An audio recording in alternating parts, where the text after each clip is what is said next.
Katil tanaman yang tinggi dan benar-benar hangat diperbuat daripada bahan unik yang hampir kekal, yang sangat mudah dan murah untuk dibuat sendiri. Pilihan yang lebih cepat dibuat sendiri daripada dibeli. Katil tanaman ini sudah teruji oleh masa. Pada katil tanaman daripada bahan ini, anda boleh sapukan hampir apa-apa jenis kemasan untuk menjadikannya benar-benar unik. Katil tanaman yang unik ini boleh kelihatan ringkas dan berfungsi, atau boleh juga kelihatan benar-benar mewah. Sesuai untuk pekebun baru, pekebun berpengalaman yang fanatik, dan juga untuk pekebun yang ingin menjadikan kebun mereka sebagai zon mewah. Katil tanaman untuk semua lapisan dan golongan. Katil seperti ini sangat membantu dalam mendapatkan sejumlah besar sayur-sayuran yang berkualiti dan berkhasiat walaupun di kawasan pertanian berisiko tinggi. Video ini saya rakam sepanjang setahun. Banyak maklumat yang sangat berharga, jadi saya akan terangkan satu persatu. Tuanglah kira-kira 100 gram teh dan mari kita mulakan. Hai semua, tepi katil tanaman pertama kami yang dibuat daripada papan yang dirawat dengan antiseptik, hiasan dan dicat. Selepas beberapa tahun sahaja, telah menjadi seperti ini. Papan-papan itu dipasang pada pancang logam yang dipacak ke dalam tanah. Saya akan membuat katil tanaman baru tepat di tempatnya lama. Selama bertahun-tahun selepas berpindah ke kampung, katil tanaman kami telah melalui evolusi sebenar. Yang lama digantikan dengan yang baru, yang lebih progresif. Saya mula mengeluarkan tanah. Seperti biasa, semuanya bermula dengan membuat tanda. Katil tanaman baru ini akan berukuran hampir 5,5 meter panjang dan 1 meter lebar. Berdasarkan pengalaman, saya rasa saiz seperti ini adalah yang paling optimum. Saya terus mengeluarkan tanah. Selepas itu, saya akan menggunakan polistirena tersemprit. Lembaran standardnya hampir 60 kali hampir 120 cm. Saya habiskan baki yang tinggal di dasar tong, yang masih ada sejak musim pembinaan lepas. Pistol buih dah mula rosak. Harap maaf kalau prosesnya nampak tak menarik. Saya gamkan kepingan setebal 3 cm menjadi satu jalur.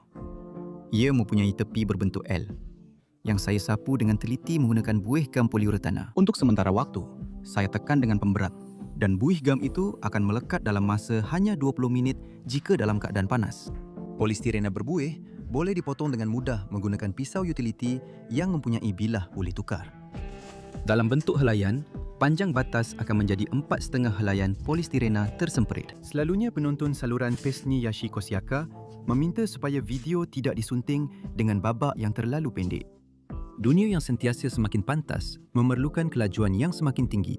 Namun, inilah budaya klip. Ia telah melahirkan pemikiran klip dan keupayaan melakukan pelbagai tugas serentak. Saya memotong lebihan buih yang telah mengeras. Saya menggunakan jaring gentian kaca tahan alkali untuk plaster. Anda boleh mengetahui parameternya pada label. Dalam video ini, saya akan cuba untuk tidak tergesa-gesa. Lagipun, topik kali ini berkaitan dengan kebun. Memang santai. Saya memotong jaring kepada jalur mengikut saiz kepingan polistirena tersemprit. Penonton saluran Pesni Yashi Kosiaka yang cenderung kepada topik pembinaan tentu saja telah melihat proses ini berkali-kali. Tetapi para pekebun yang saya tahu juga ramai di saluran ini mungkin terlepas sesuatu. Oleh itu, saya cuba sekali lagi untuk menunjukkan dengan jelas tindakan mudah ini. Saya campurkan campuran siap beli untuk melekat dan melepa bahan penebat haba berasaskan papan dan dengan menggunakan pemaras plaster keluli tahan karat, saya sapukan lapisan yang agak rata pada bahan yang telah disediakan. Saya gunakan bahagian bergerigi pemarut untuk membuang lebihan gam dan saya tekan jaring kaca ke dalamnya. Kemudian saya ratakan permukaan jaring dengan bahagian rata pemarut. Jika lapisan gam mencukupi, jaring itu boleh ditekan masuk dengan mudah dan diratakan di atasnya. Dengan spatula lebar, saya berikan kerataan akhir. Di sini, sama ada dinding dalam projek rumah $1,000 saya atau tepi katil tanaman tinggi yang hangat, prosesnya adalah sama dan kosnya sangat murah. Dalam kedudukan mendatar, bancuhan tidak akan mengalir ke mana-mana. Dan tugas ini boleh dilakukan dengan mudah walaupun oleh seseorang yang sebelum ini menghabiskan separuh hidupnya, contohnya, hanya untuk kerja-kerja ilmiah. Atau seorang pemabuk tegar. Getaran ringan di tangannya mungkin malah membantu menghasilkan sapuan yang lebih berkualit. Oh ya, dalam projek rumah $1,000, sebagai satu eksperimen, saya menggunakan gam jubin paling murah sebagai ganti campuran penebat haba untuk membina beberapa dinding. Ia jauh lebih murah. Dan untuk dinding yang pertama sekali, Saya gunakan campuran plaster biasa saja. Ia malah lebih murah daripada gam jubin yang paling murah. Selepas kering dan pada cuaca panas, ia berlaku dengan agak cepat, saya akan terbalikkan bahan-bahan tersebut. Secara keseluruhan, saya keluarkan tanah dari batas pada kedalaman kira-kira 1 mata penyodok. Dan di tepi, di mana saya akan memasang papan pertama, saya gali lebih dalam kira-kira 30 cm. Saya ulangi, tindakan yang sudah menjadi kebiasaan dan tidak lama kemudian, bahan-bahan untuk batas tinggi inovatif yang hangat sudah siap. Jadi, hampir 2 tahun telah berlalu. Dan saya sudah lupa dinding mana yang saya sapu dengan bahan apa. Semuanya berfungsi dengan baik, tiada tanda pengelupasan di mana-mana. Bahan untuk difikirkan. Tetapi pengeluar polistirena tersemprit tetap mengesyorkan untuk menyalut bahan mereka dengan campuran yang memang direka khas untuk tujuan itu. Di dalamnya terdapat bahan tambahan polimer yang bertanggungjawab untuk lekatan yang lebih baik dengan permukaan. Bahagian tepi yang kelihatan menonjol dari tanah, saya putuskan untuk dibuat setinggi 32 cm. Ini sedikit lebih lebar daripada lebar bahan yang telah disediakan. Saya menandakan jarak ini sebagai penanda pada bahagian yang panjang. Kenapa saya juga memutuskan untuk menggunakan polistirena tersemprit di sini? Pertama sekali, bahan ini langsung tidak reput. Tidak seperti papan kayu, contohnya. Papan pertama berjaya dipasang dan diratakan mengikut aras tanpa sebarang masalah. Jadi saya telah menggali parit untuk memasang papan seterusnya. Masa hampir tidak memberi kesan kepadanya. Jangka hayat yang dinyatakan adalah sekurang-kurangnya 50 tahun. Satu-satunya musuh berbahaya bagi polistirena berbuih ialah sinaran ultra ungu matahari. Dan kerja melepar dengan penguatan menggunakan jaring gentian kaca bukan sahaja melindungi polistirena berbuih 100% daripada sinaran agresif bintang terdekat dengan kita, malah ia juga mengubahnya menjadi bahan komposit yang kukuh. Sebab kedua penggunaan polistirena berbuih terletak pada prinsip cara kata tanaman hangat itu sendiri berfungsi. Saya melekatkan papan sisi kecil dan sementara waktu menetapkannya dengan skru mengetap sendiri. Untuk melekatkan, buih pemasangan biasa juga boleh digunakan, tetapi bekerja dengan buih gam poliuretana lebih mudah. Ia mengembang jauh lebih sedikit. Perkataan hangat digunakan di sini bukan tanpa sebab. Dalam batas seperti ini, bahan organik kasar dan halus dimasukkan, yang apabila terurai akan mula mengeluarkan haba dengan cepat. Dan ia mengeluarkan haba selama bertahun-tahun, seperti reaktor atom. Seperti yang anda faham, tanah yang hangat sangat membantu pertumbuhan tanaman yang suka panas, terutamanya dalam iklim Belarus kita yang tidak menentu ini. Dari dalam dan luar, saya telah mengukuhkan sudut-sudut dengan bahan yang sama juga. Polistirena tersemprit ialah penebat haba yang sangat baik dan kehilangan haba pada batas hangat seperti ini akan berkurangan dengan ketara. Dengan cara ini, kita menyelesaikan dua masalah sekaligus. Kita mendapat sempadan yang hampir kekal dan juga meningkatkan penebat haba batas hangat dengan ketara. Ada satu lagi kelebihan besar yang ketiga. Saya akan ceritakan mengenainya sebentar lagi. Langkah seterusnya boleh digabungkan dengan mengemas halaman rumah. Sebagai bahan organik kasar, papan kayu yang tidak diperlukan sangat sesuai. Saya membongkar dua palet yang separuh reput.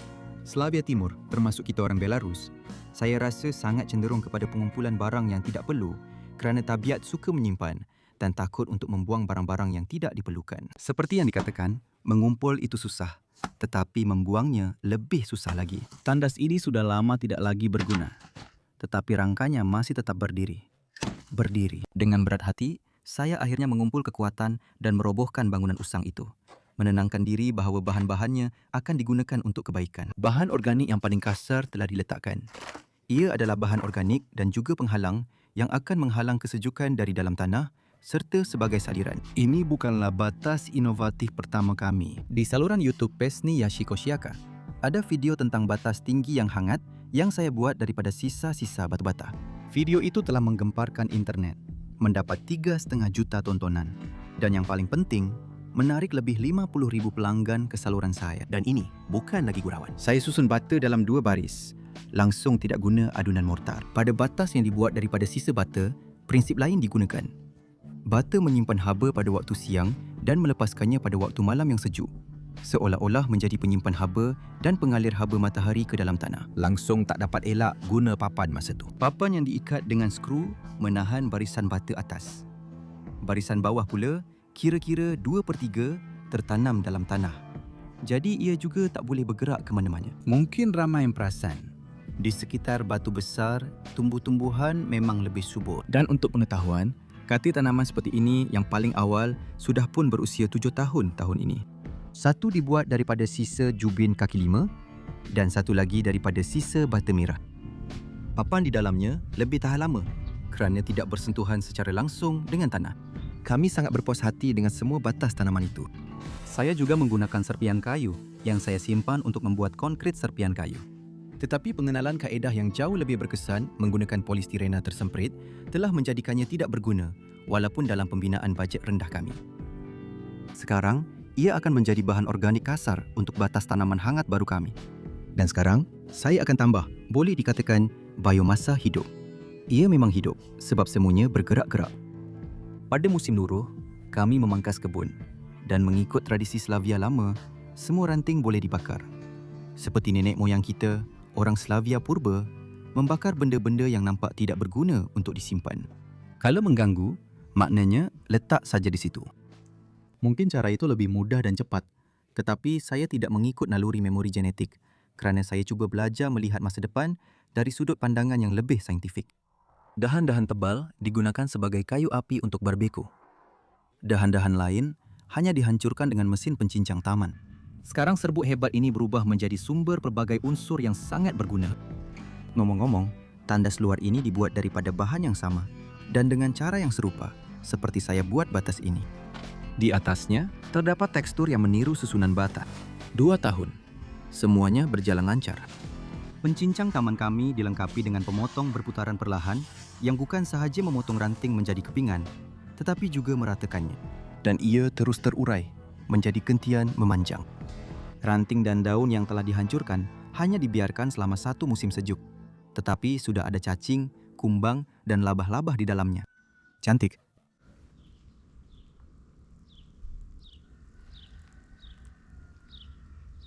Perlu ditambah bahawa batas tinggi kerana ia berada di atas permukaan lebih cepat menjadi panas oleh matahari musim bunga. Ia seolah-olah terpisah daripada tanah yang masih sejuk. Seterusnya, bahan organik halus digunakan. Untuk ini, saya gunakan kandungan bahagian tengah dan atas komposter. Di dalamnya, kebanyakannya terdapat rumput laman yang sebahagiannya telah terurai, daun-daun dan sisa tumbuhan lain. Humus tulen yang diambil dari bahagian bawah saya ketepikan dahulu. Ia boleh ditambah ke lapisan paling atas atau tidak perlu ditambah dan digunakan di tempat lain di kebun.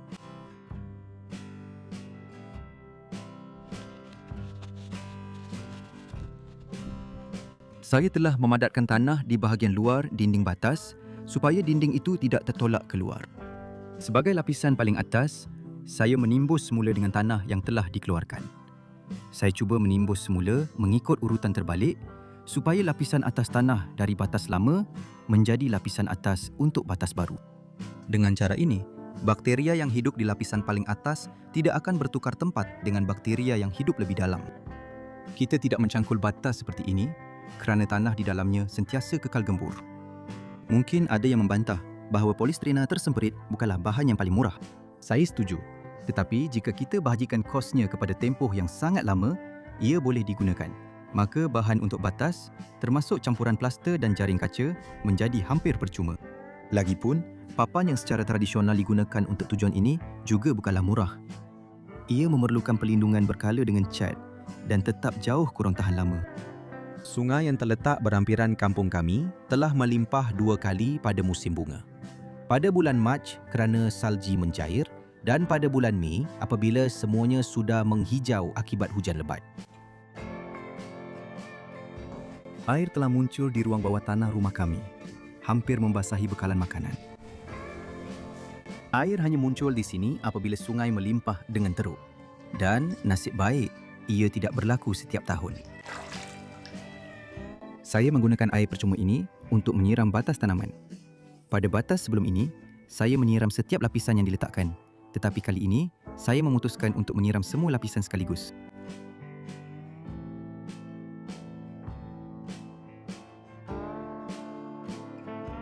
Isteri saya berkata bahawa saya telah melakukan kesilapan di tempat ini kerana menyebabkan lumpur yang banyak.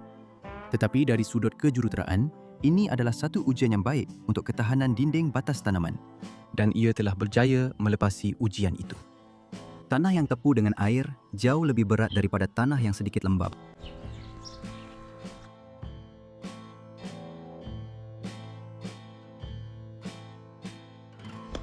semuanya, batas ini sudah sepenuhnya sesuai untuk menanam anak benih. Tahun ini, tomato akan tumbuh di atasnya.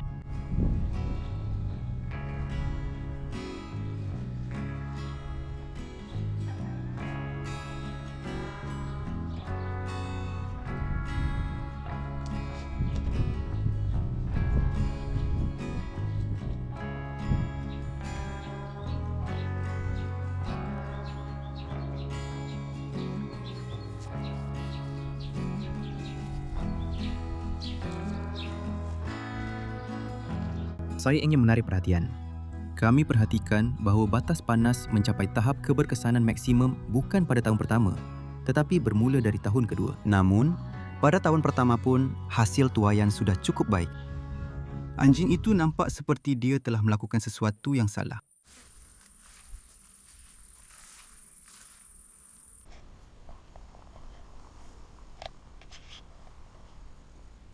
Siapa yang gali? Siapa yang gali? Semua yang saya ceritakan telah dirakam tahun lepas.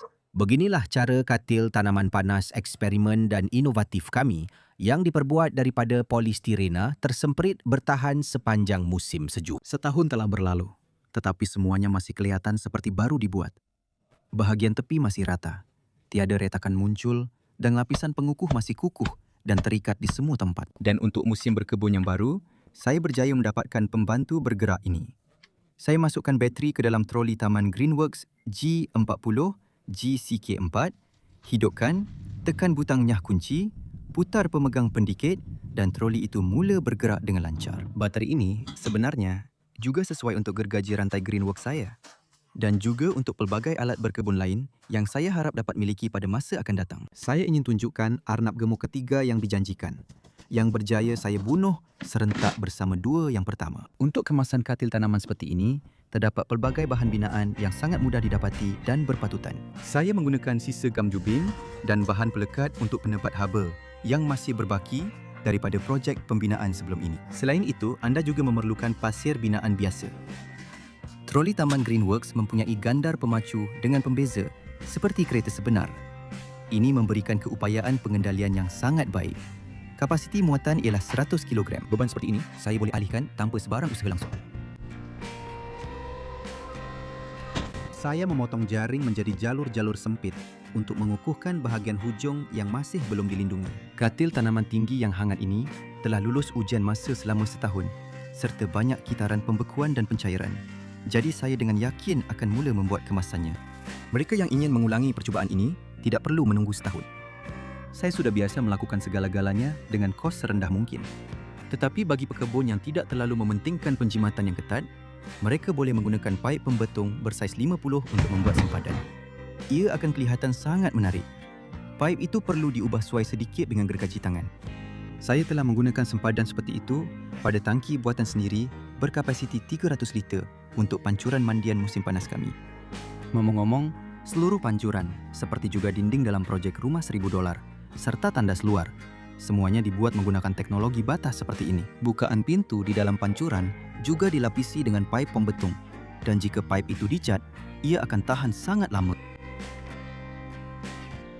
Tapi batas ini bukan pancuran, jadi saya tak perlukan paip. Campuran yang mengandungi simen akan mencapai kekuatan penuh selepas 28 hari dan kerana sudah setahun berlalu, ia kini diproses dengan cara yang berbeza berbanding selepas pengerasan pertama. Saya sedang mengkaji struktur batu semula jadi yang sebenar.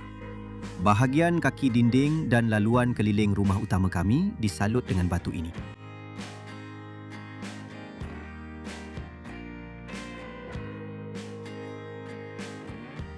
Saya juga telah membuat laluan taman daripada batu semula jadi. Pada dinding rumah $1,000, tandas dan pancuran mandi, saya telah membuat tekstur bata. Untuk katil tanaman, saya memutuskan untuk buat sesuatu yang unik. Sementara itu, musim bunga perlahan-lahan mula mengambil alih.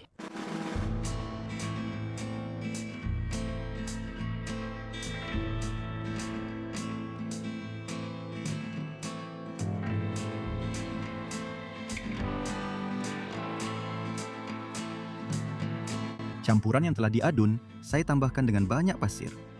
Apabila saya mula-mula mencuba membuat tekstur batu semula jadi, saya terus terfikir bahawa profesion sebagai tukang konkrit seni sebenarnya wujud kerana salah faham. Saya rasa sesiapa sahaja yang pernah membina istana pasir di tepi sungai semasa kecil pada hari panas pasti boleh melakukan tugas ini tanpa masalah. Lagipun, membentuk daripada campuran yang mengandungi simen jauh lebih mudah berbanding daripada pasir sungai yang basah. Jadi, para tukang seni konkrit yang cari untung mudah ini mungkin hanya mengambil kesempatan atas sifat malas kita dan keengganan kita untuk mencuba membuat kerja seperti ini sendiri. Dan sekarang, dengan wajah yang bijak, mereka mencampurkan pasir dengan simen, menambah bahan tambahan rahsia dan jual mahal. Saya rasa dalam gam jubin dan campuran untuk penebat haba, sudah ada semua bahan tambahan yang diperlukan. Untuk langkah pertama dalam arah ini, menggunakannya adalah pilihan yang paling selamat dan boleh dipercayai. Untuk keseluruhan tekstur, Saya hanya menggunakan 1/2 campuran baldi dan separuh daripadanya adalah pasir. Kerja ini sangat memuaskan dan malah menenangkan saraf.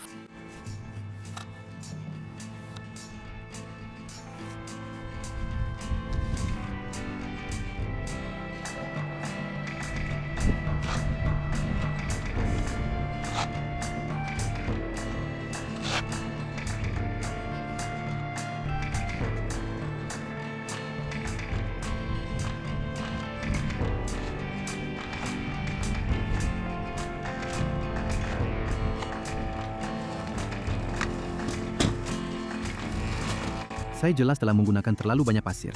Jadi kebanyakannya saya pulangkan semula ke dalam timbunan.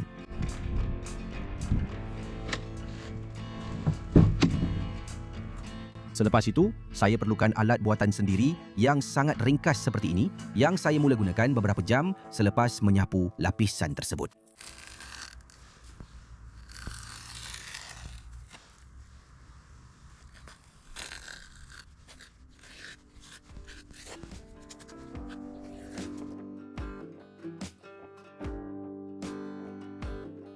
Di sini, kita perlu mengambil kira keadaan cuaca. Dalam kes saya, cuacanya adalah pada bulan Mac. Agak sejuk. Jadi pada keesokan harinya, campuran itu masih belum benar-benar mengeras sepenuhnya.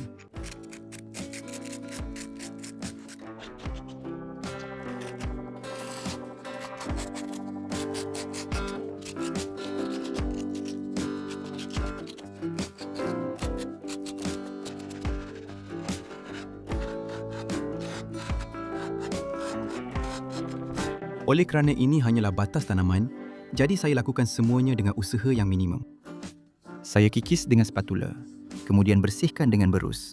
Saya rasa itu sudah cukup.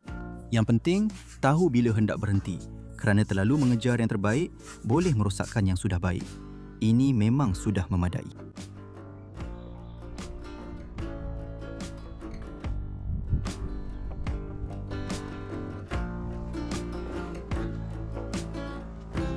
Mereka ramalkan hujan.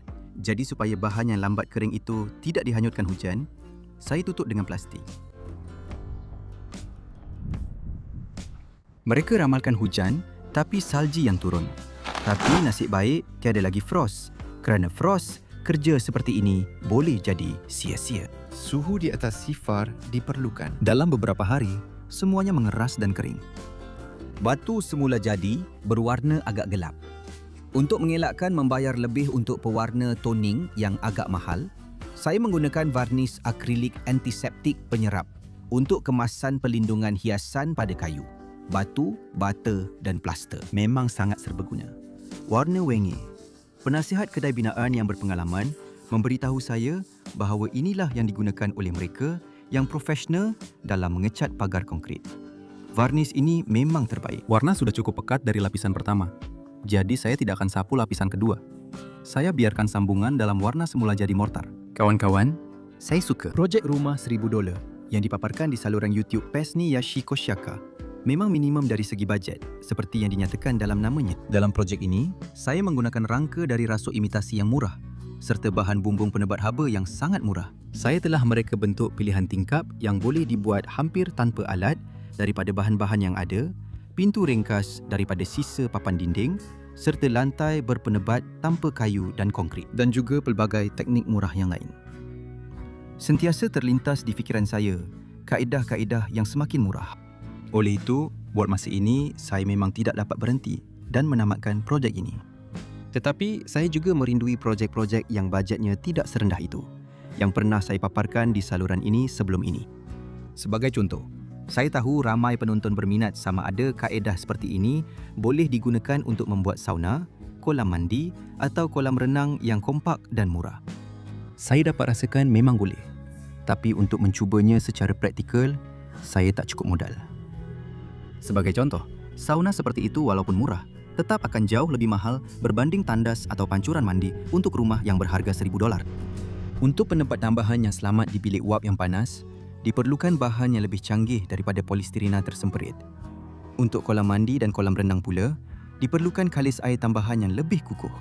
Saya telah membuat keputusan dan mengaktifkan fungsi penajaan di saluran YouTube. Kini, sesiapa sahaja yang berminat boleh menyokong usaha-usaha seperti ini, seperti kata pepatah, bukan sahaja dengan kata-kata dan tanda suka.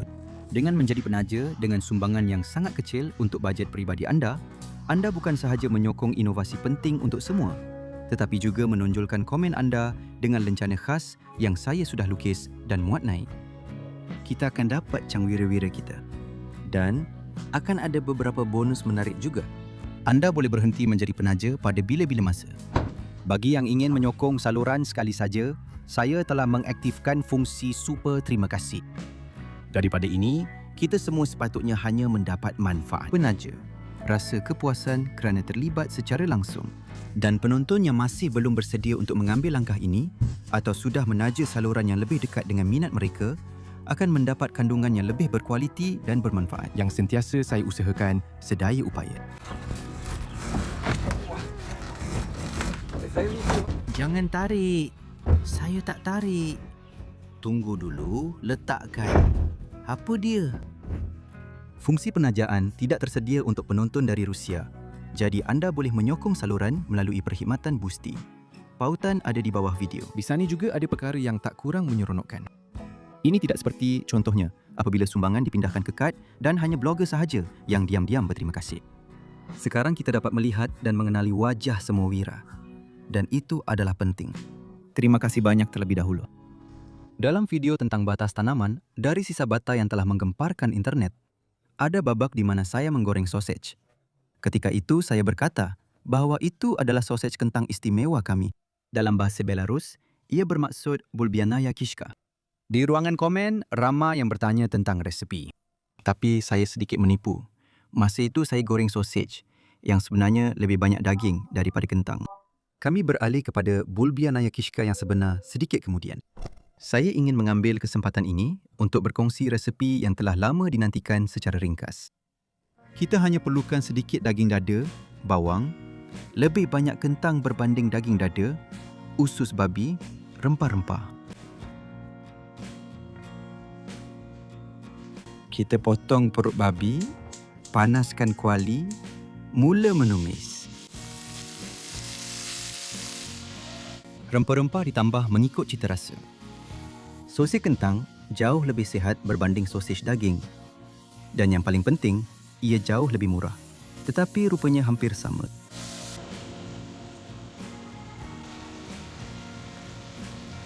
Kita potong dan tambah bawang, teruskan menumis.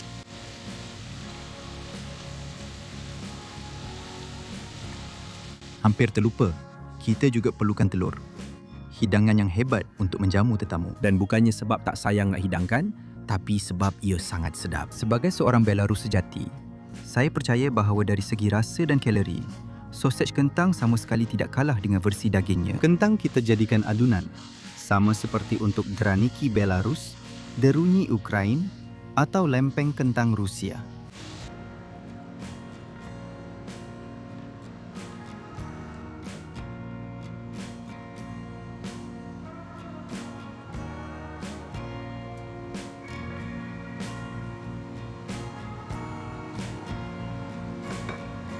Ia perlu menjadi rata seperti ini. Isteri saya kata, isi sausage itu jangan terlalu padat. Kalau tidak, sausage kentang itu boleh pecah semasa menggoreng.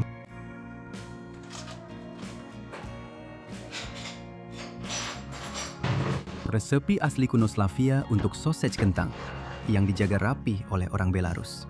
Sama ada dengan sos bechamel bersama cendawan hutan atau hanya dengan krim masam, memang sangat sedap.